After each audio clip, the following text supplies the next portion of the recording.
HHS Secretary RFK Jr. in the hot seat on Capitol Hill. Vaccines, firings, COVID numbers, and a hearing that blew up. That's what this conversation is about, Senator, Mr. Chairman. Senator, they deserve the truth, and that's what we're going to give them for the first time. Plus, Venezuelan fighter jets buzz a U.S. warship. The show of force after a deadly drug boat strike. And Alligator Alcatraz gets a legal lifeline. Why a court says it stays open, at least for now. The stories that matter, clear and credible, from across the country to around the world. These are your unbiased updates from Straight Arrow News. Good morning, I'm Craig DeGrelli. It was a heated day on Capitol Hill, a Senate hearing that quickly turned into a political brawl over vaccines. Health and Human Services Secretary Robert F. Kennedy Jr. faced calls to resign, with Democrats slamming his moves to fire top scientists and restrict access to COVID shots. Republicans joined in too, questioning why he canceled Myrna research and replaced the CDC's vaccine advisory panel with skeptics. Senator Bill Cassidy, a doctor himself, accused Kennedy of breaking promises he made during his confirmation. And Senator John Barrasso warned that decades of vaccine progress could be at risk. Kennedy, though, pushed back hard, insisting agencies have been dishonest and claiming he's the one restoring trust in science. The tense back and forth led to some of the day's most explosive exchanges.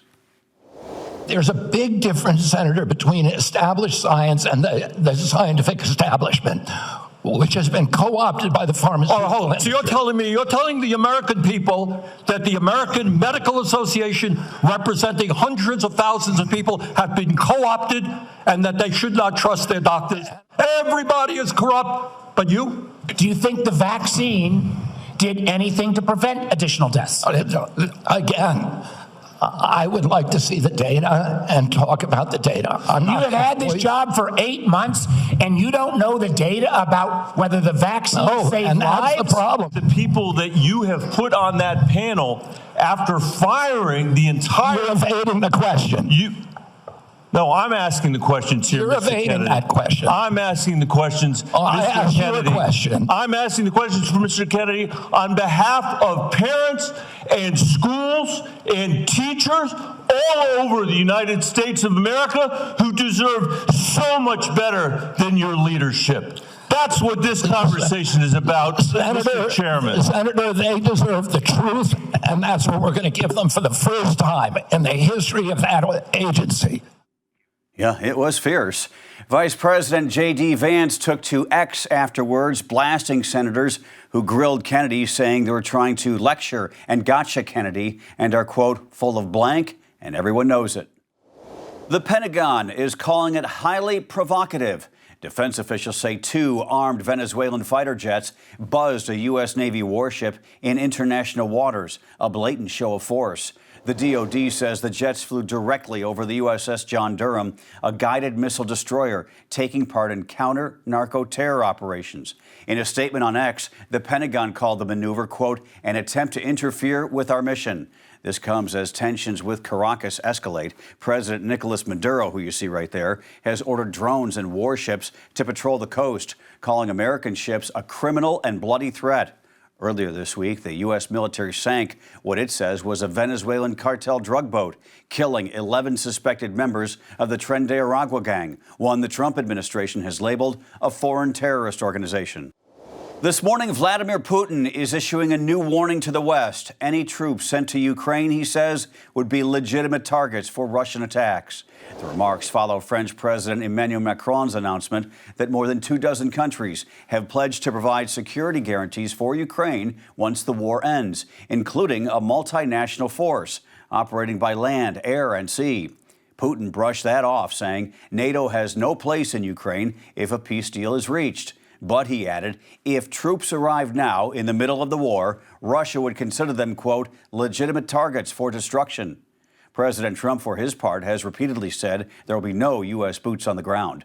As for peace talks, Putin claims he's willing to host Ukraine's Volodymyr Zelensky in Moscow, but nowhere else. Zelensky again says he's ready to talk, but meeting in Moscow is a non-starter. A high-stakes fight is intensifying over the future of the Federal Reserve.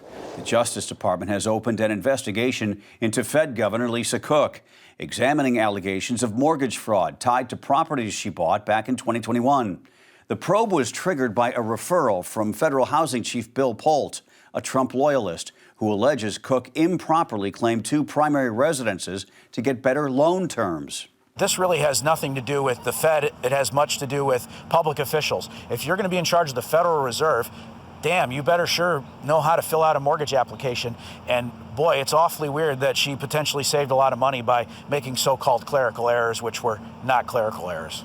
Cook, who's been challenging President Trump's move to oust her from the central bank, says the charges are political, designed to give the White House control over an institution meant to be independent. The Justice Department is pushing a judge to allow her immediate removal. Cook's lawyers argue she can only be fired for cause and that she never committed fraud. This morning, new life for the so-called Alligator Alcatraz. A federal appeals court has cleared the way for the migrant detention facility in the Florida Everglades to stay open. In a 2-1 decision, the 11th Circuit Court of Appeals ruled the site falls under state, not federal jurisdiction. That means its legality cannot be challenged in federal court. Environmentalists had argued the Trump administration skipped required impact studies when it opened the facility, and a lower court had ordered that operation stop. But the appeals court said keeping the site open is in the public interest. Florida officials say the facility was nearly empty by the end of August. It is unclear if more migrants will be sent there before deportation. Finally this morning, some inspiration to start your Friday. Proof you're never too old to reach new heights. Just ask Kokichi Akuzawa. This guy's amazing. He's 102 years old, and he just summited Mount Fuji. Japan's highest peak soars more than 12,000 feet. Akuzawa admits he almost turned back, but kept going, climbing alongside his 70-year-old daughter, his granddaughter, and friends from a local hiking club.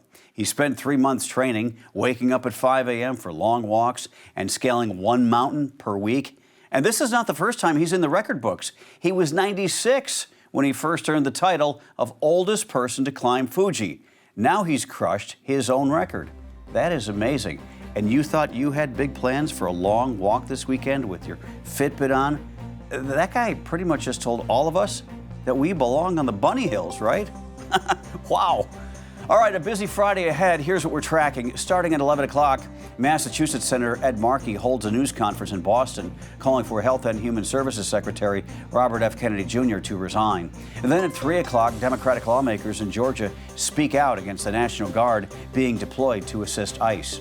And at 4, all eyes on the White House. President Trump is expected to announce that he's renaming the Department of Defense the Department of War. He will make it official in an executive order signing at 2 o'clock. Wake up with your brain already caffeinated. Wouldn't that be nice? The Unbiased Updates newsletter delivered right to your inbox each morning. Go to san.com/newsletters. Those are your Unbiased Updates for this Friday. For all of us here at Straight Air News, I'm Craig DeGrelli. Have a fantastic Friday and a great weekend, and we'll see you next week.